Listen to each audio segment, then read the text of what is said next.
Okay, sorry for the delay, guys. I'm still getting used to this live streaming thing. All right. I chose the title for this talk, this live streaming talk, as Dawn of Society, Dawn of a New Society.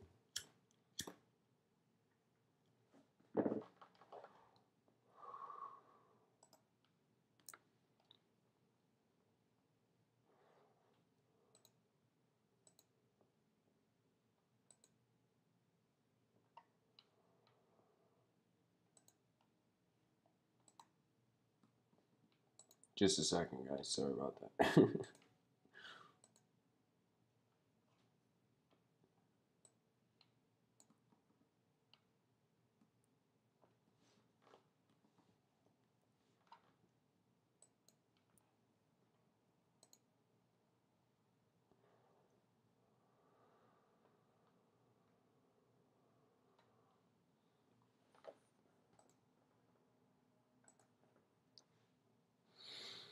All right, let us begin.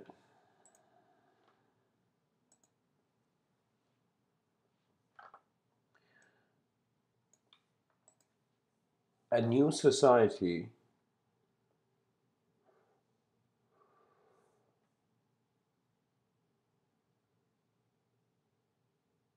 is a new expression of the intelligence of a universal sector. Human beings have opened their eyes in a world unknown to them. And the word humanity is like mental clothing for an intelligence that's just present. So you see, language is where,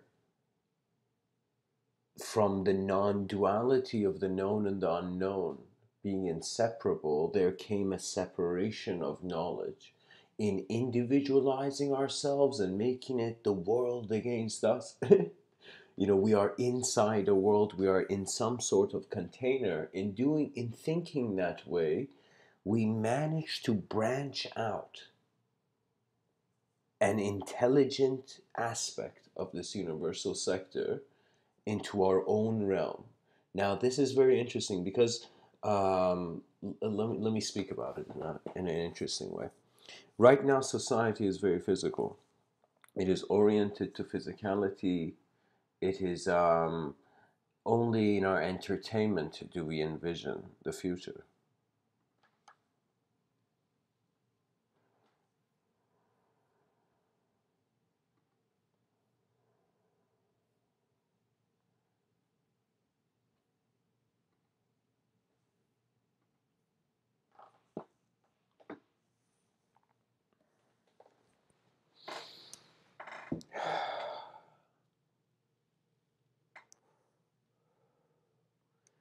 In some way, the view of the world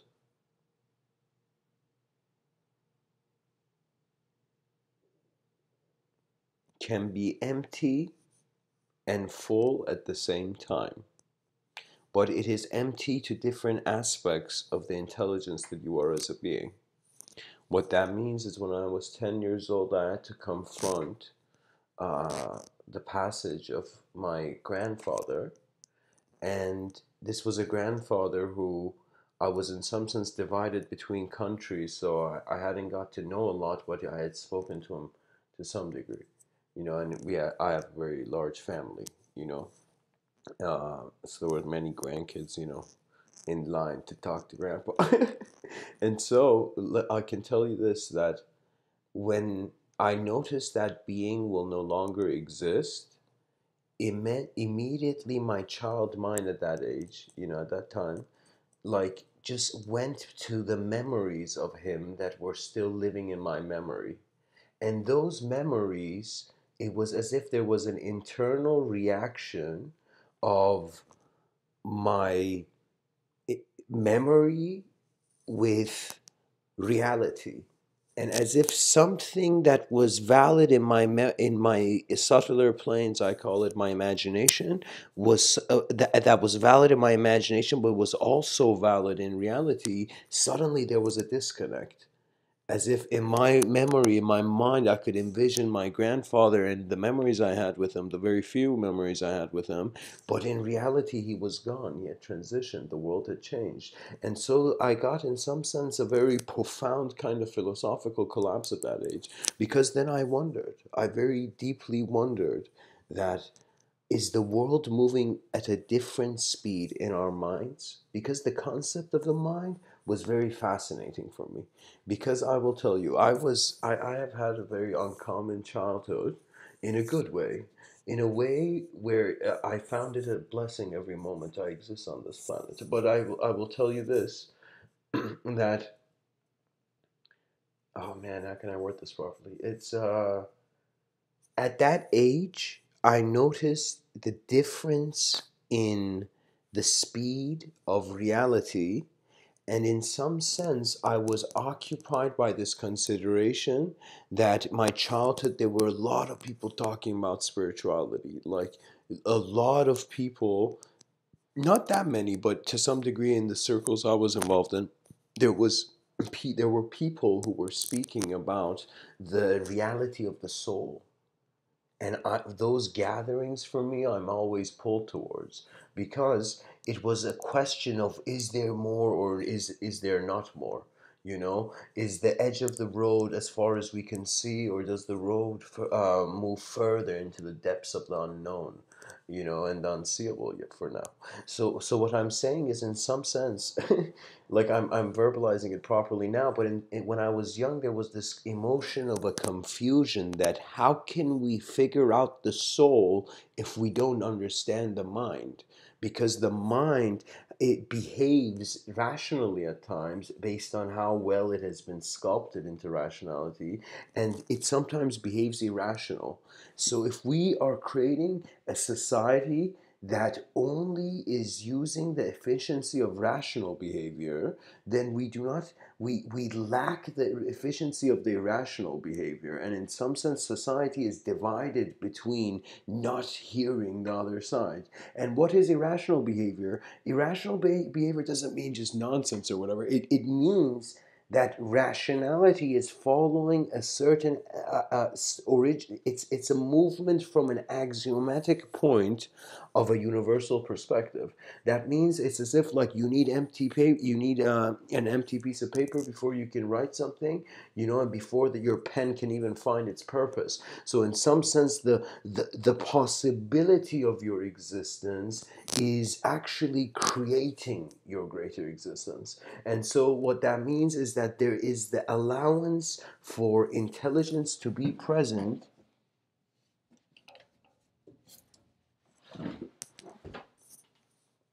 and at the same time, there is an ability for this intelligence, while it's present, to consider that it is not present. And so really the fascinating thing, that, you know, I mean, of course, like, what other animal species on this planet, if we are from animals, I mean, like, we've really taken an allegiance with animals, you know, scientifically, but externally, everybody's just eating meat all the time. You know, it's hilarious. You know, we know it's wrong, but we do it, and so that's the hilarity of humanity's continuity, because it's stumbling. It will has to confront a moment of perfection.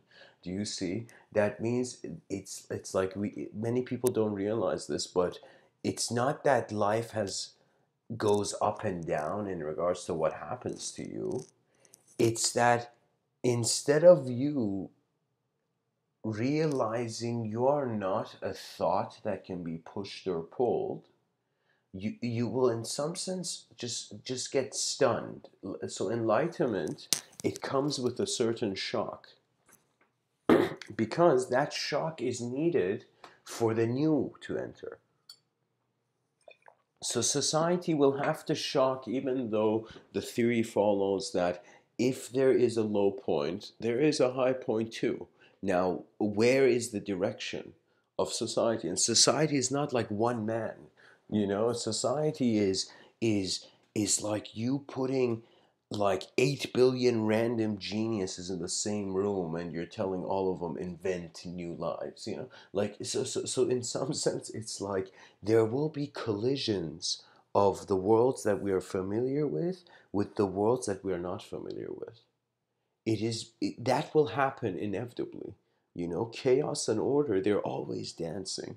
You know, at the edge of like your ordered perfect life, suddenly something goes wrong. And when that guy who's trying to just do wrong and be an anarchist, at some point it's like, oh my god, I want to order a pizza, but I'm an anarchist. You know, I don't like order, but like imagine there's a person like that. So what I'm telling you is that it's the opposite. So pretty much when I speak, I notice something very early on about knowledge and about understanding and comprehending knowledge, and especially in regards to analyzing behavior. You know, because in some sense, when I was young, I had more of a existential sensitivity than when I grew older and just put on a blindfold and stumbled into the cruelty of a world that left me alone because I left it alone first. So this is the issue, that our thoughts are not our thoughts, they are emotional waves of, in some sense, how your body will behave and react to that thought. So what I'm telling you is that society must understand that it is now time to for just all those people who are in, you know, in the front lines of social evolution, I guess.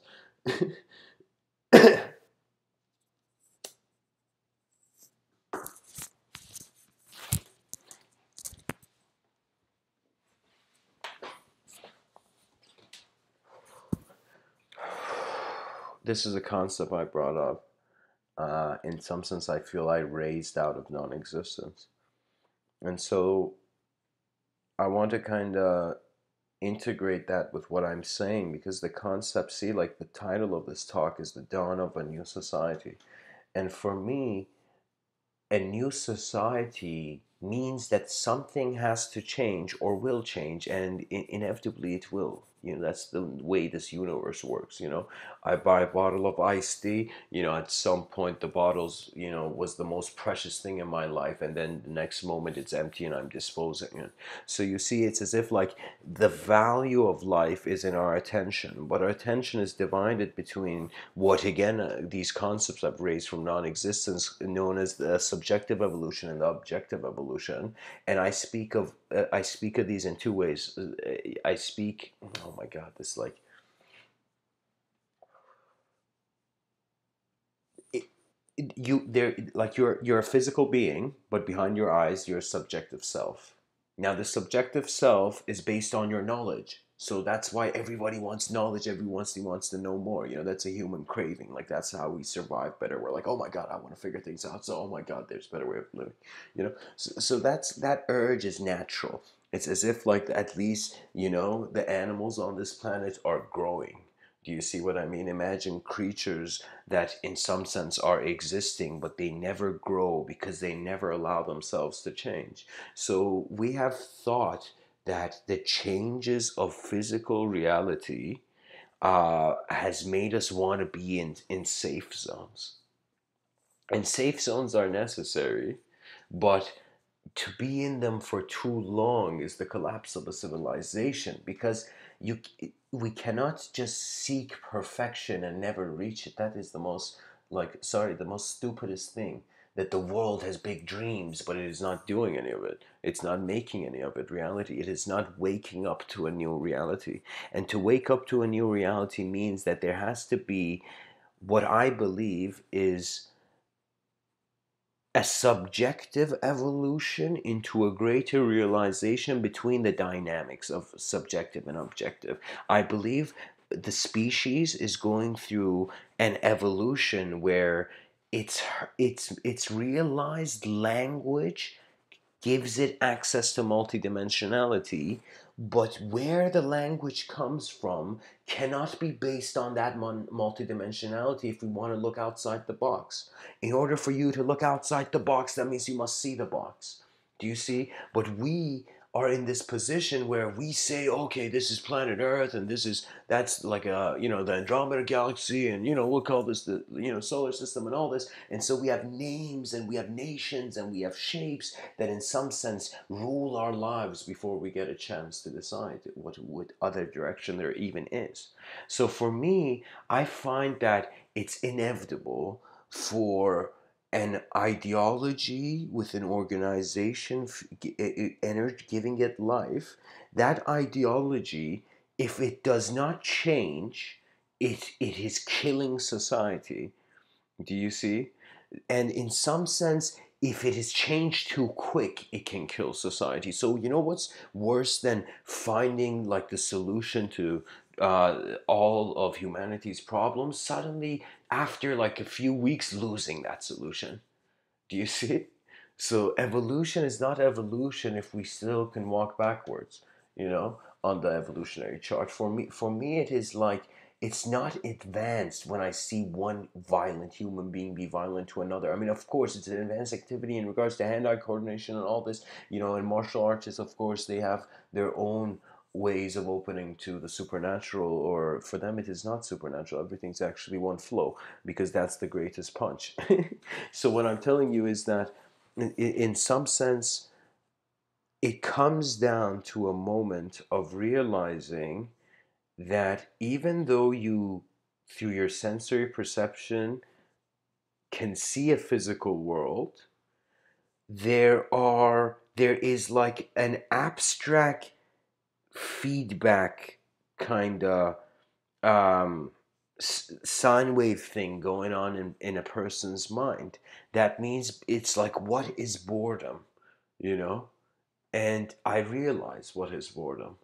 Boredom is when your attention is at the wrong place. It's on it's not directed well. So I'll tell you this. First, when I was a child, I had no ideas. Legit, like this is like I don't even need to tell you a memory of this. Like I was so young, I didn't know how to speak, but I knew I was present. And I knew I was present. One of the earliest memories I have as a human being is a dream. So what's fascinating, I found that this found Jesus Christ.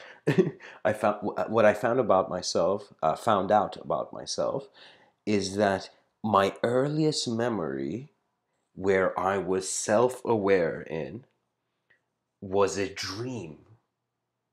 Was a dream I had.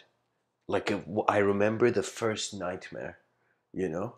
And it's like I remember I was this baby like on like some I was so young. I was so young, like ridiculous like just, you know, I don't know, maybe a couple months old or something, but I remember seeing a dream, and I remember seeing a certain shape and a certain kind of intelligence come into the window and in some sense open its mouth, and it was like freaking me out as a baby. But later on it was something else. So what I'm telling you is that my relationship with thought is not I think, therefore I am. My relationship with thought is that I'm not a thought. I am an awareness to thought. And if the self is a thought, then self-awareness is in some sense consciousness. And because self-awareness is instantaneous, there is no time. There is no time to in some sense measure with a stopwatch or your watch, like like in what time your eyes open in the morning, not what time, like, you know what I mean, like imagine eyes open for the first time in existence, and there was nothing before to time it. That's what I'm telling you. Time didn't exist before we created it, but we created it as an observation with a certain abstract value in the subjective um, uh, uh, dimension of reality that in some, but they must learn from chaos as much as they learn from the order. And that was a lesson I didn't understand at first. I would react to chaos, but I would not react to order. So let me tell you what that meant. That means, like, when I was young, just, I don't know, it's like, uh, this is typical for, I think, you know, maybe people of my generation. I was born in 91, but maybe it's not. Maybe it's just only typical of me, but whatever. Like, what I'm saying is that I entered life through a submission to greater forces that raised me into an able level of survival enough for me to take responsibility for my own world. Do you see, many children? This is the difference between how, in some sense, boys become men. What that means is and it's not even for like any being. This is just existential, experiential maturity of a transcendental nature. What that means is that you are becoming responsible for the first time for a world where all its values can originate from your direct new experience. And not even per se new, but from your direct experience. Because if you are not directly experiencing life, you're either living in an illusion, lying to yourself, or you are not realizing life. And that's a tragedy. For me, a tragedy is not a shipwreck, even though that's horrible. But for me, a tragedy is the loss of the last light of the beacon, the last torch of continuity. Because we are energetic creatures, the harmony of the rhythms of our energy will suggest the outcome of society. So for me, many people's energy levels, let us say, and I'm not saying energy levels as like, as if like you're a Dragon Ball Z fan or Seven Deadly Sins anime fan. And I'm not saying levels in regards to having to fight a hierarchy. What I'm simply saying is that if you try to look inside your moment, you'll wonder about the outside. If you try to look outside of your moment for truth, you will suddenly feel like you're missing the inside. So, in some sense, this cycle of karma, where light and dark are just endlessly spinning around one another, like Jesus Christ, I got so bored. I got so bored of good and bad. Like, I got bored of it at some point. And what that means is, like, not every situation had to be like just good or just bad. And in some sense, I eradicated the concept of a storified bias of my progression in this life. I stopped analyzing myself as a character in a story when I realized I am the storyteller. That is the end of the spiritual search, ladies and gentlemen. That is the end of the idea of soul. That's like the soul of the soul. Is we have certain ancient poets who speak about this. You know, this Attar, this very profound poet from Nishapur, an ancient Persian city. This man has, like, literally, I can't remember the whole thing for verbatim, but what I want to share with you from the concept he shared in his poem was the soul of the soul of the soul. It was a tree, like there was a trio of a soul behind the soul of a behind, like behind that soul there's another soul and truth. And for me, it's as if like I'm like, oh my God, am I taking an imaginary leap, regressing back infinitely into my curiosity of who I am, but as a thought? So let me tell you why it's good to be a fool early on in life. Because you become aware of what you were foolish about. But some people who never live outside of their program of behavior, it is not a sad life. It's as if like a once in a lifetime view has opened up for you and you're not seeing it clearly. There's stars in the sky, but you're putting on a blindfold and running into the forest of confusion. We seek forests of clarity. Clarity means harmony. Harmony means an awareness to all and their function within one moment. So for me, I get updates on how existence happens just by paying attention to my own existence, because I am not disconnected from the world that has raised me from the dirt.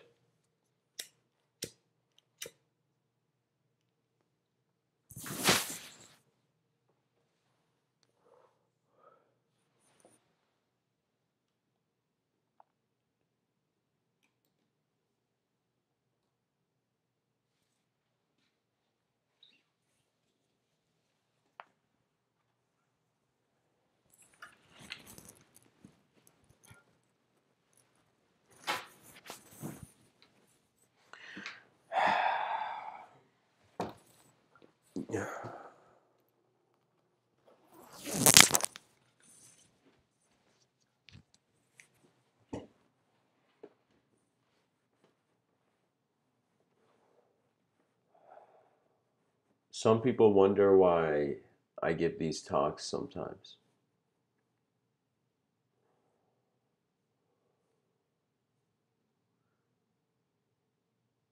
It's because the game, all the games of life are temporary, but to influence the direction of humanity, it is a task beyond the desires of a mere animal. Different parts of the brain, it took them different time spans to evolve, different aspects of the brain. The different lobes of the brain. How can I say it? The brain is like a city of intelligence. Each sector has a position.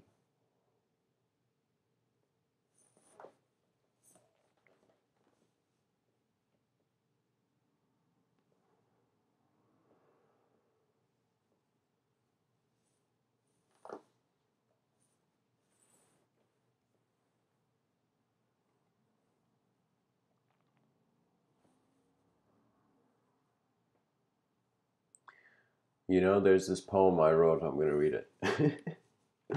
You know, it's called The Snow of the First Day. Let us playfully imagine the first day of society, but that's not in the poem. The snow of the first day. I think I wrote this 2017, July 2nd at 5:20 p.m. The snow of the first day. Once a snowflake watched the sky it had come from, as it dwindled down towards the sunlight on the ground of a new world. As it fell to its bright melting destiny, the snowflake yelled, as if it was the last moment of its existence to ask one more time. O heavens of my world, how can I fall and perish when dawn falls upon the world from you as well? O mighty heavens, how can I fear the end of my design when a snowflake is not just a snowflake, as the inner Mount Everest is climbed?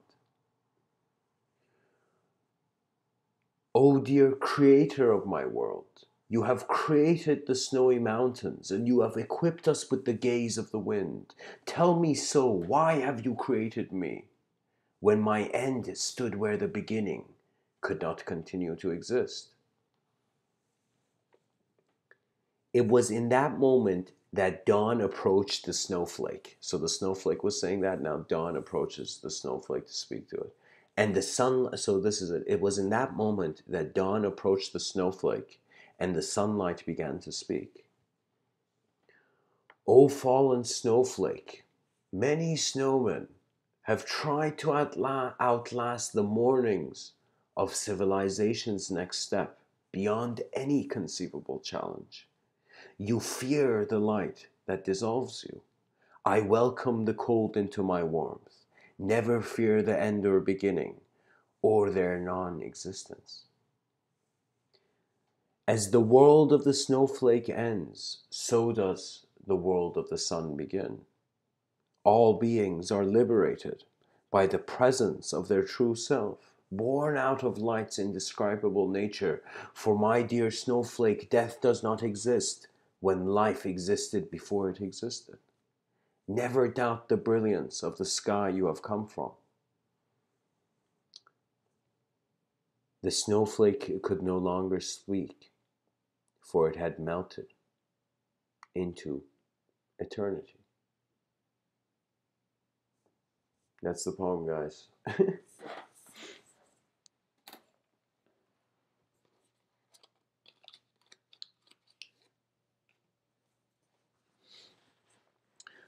So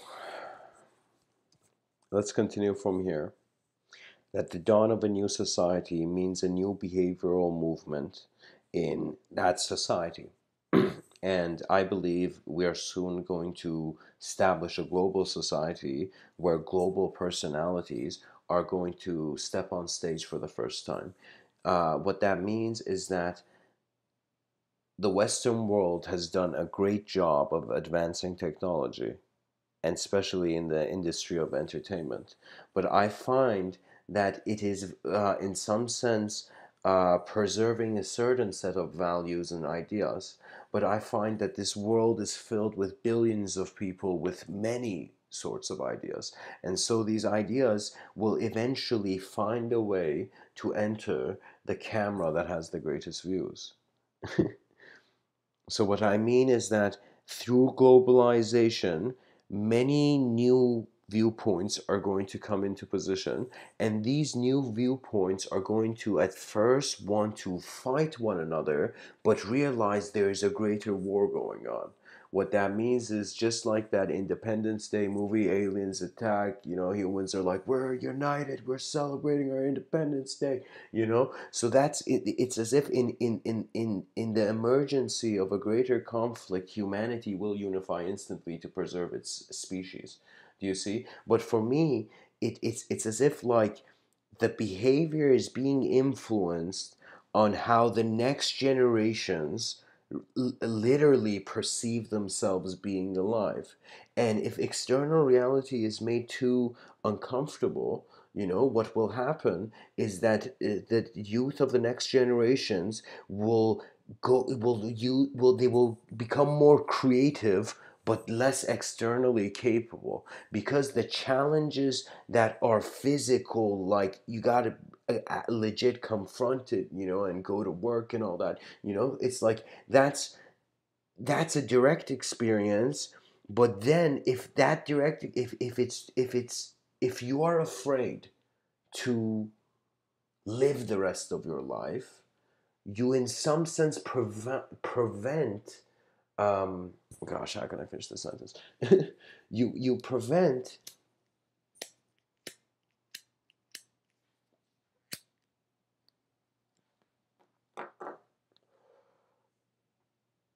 pretty much the youth of the future generations. If they can't confront like physical real things, they're going to try to at least justify it through their imagination. That means as things become harder, the your mind, let us say, strives further at a greater intensity to try to um, uh, station your understanding in the survival of the greatest clarity. Do you see what I mean? So Darwin spoke about the evolution of species.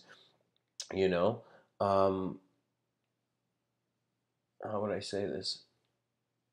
It's as if like the apes stood up and we all were so fascinated, but now we require that the idea of ourselves to dissolve into our direct experience, and as an opportunity for a new view is allowed, a new reality can in some sense find itself to you.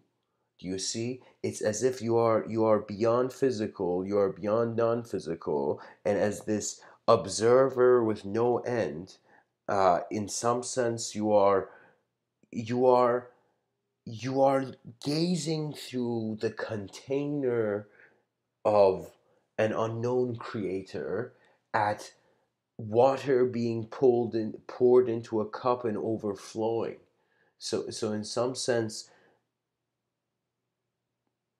order cannot avoid chaos, and when it meets chaos, it will chaotically expand its structures of order. It's the same with chaos too. That means you two master swordsmen, they will become better swordsmen if they fight one another, rather than if they avoid one another. Do you see the difference? So in some sense, order will always look chaos directly in the eyes, and chaos will look order directly in the eyes. And so what that means is we will experience chaotic shifts in the evolution of society on a global scale, and in some sense, we're going to experience a new renaissance. I name this personally, and I'm writing about it, in a book. But what I'm saying is that it's a multidimensional renaissance, which means the evolution of a civilization tapping into new ways that creativity can handle situations beyond thoughts that have brought us so far, only so far. So what I'm telling you is that at the death of one world, you will see a new world. That's it. Fear nothing.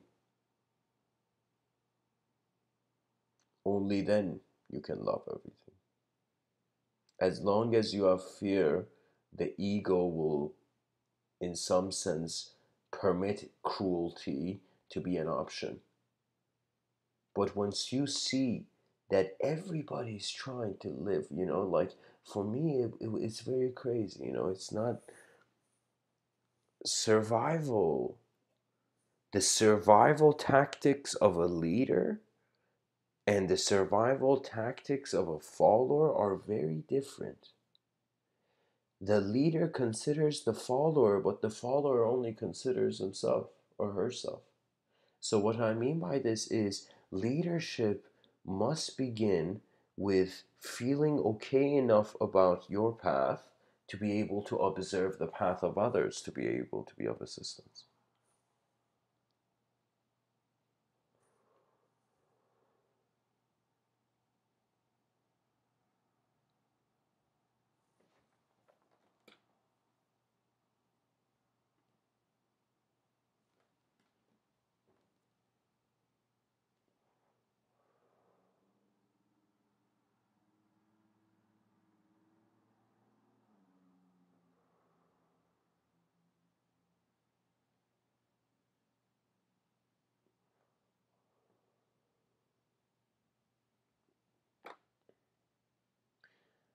To explore a world behind your eyes means to reverse engineer prior to this the establishment of language of direct reality.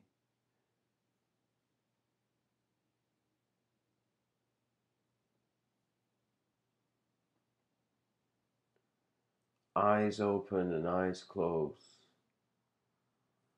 fear finds itself non-existent.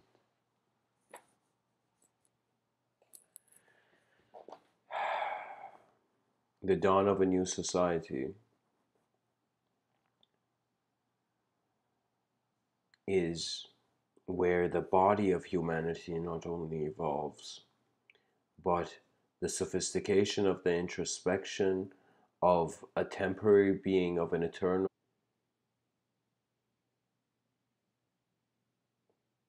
What that means is How can a society be free if it never wonders about its freedom? And enlightenment was a freedom beyond the mortal coil.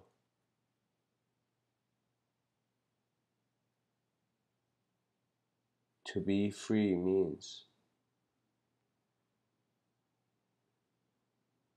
to find heaven on earth. I hope this talk has served you.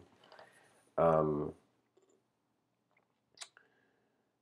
these talks aren't for everybody, guys. You know, you don't have to sub to this channel if you don't feel drawn to it. You know, live a life where you per se do not need to share your dislikes because what you like is being drawn to you.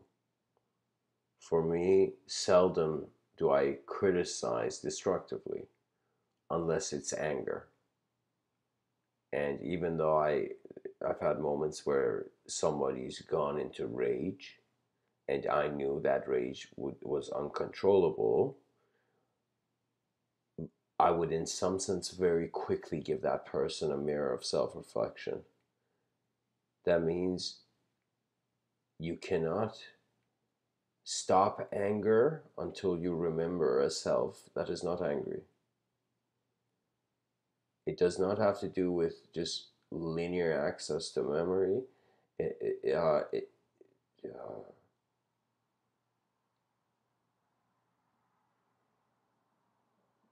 there is an intuitive flow that guides intelligence, and people call it intuition, they call it guides, and they call it Tao, like they call it so many things, you know, spirit of nature, whatever. But for me, it doesn't have a concept. It is an observation of movement where the observer is no longer bound by that movement. And then life begins anew, because at the end of the journey, you truly understand the value of the first step.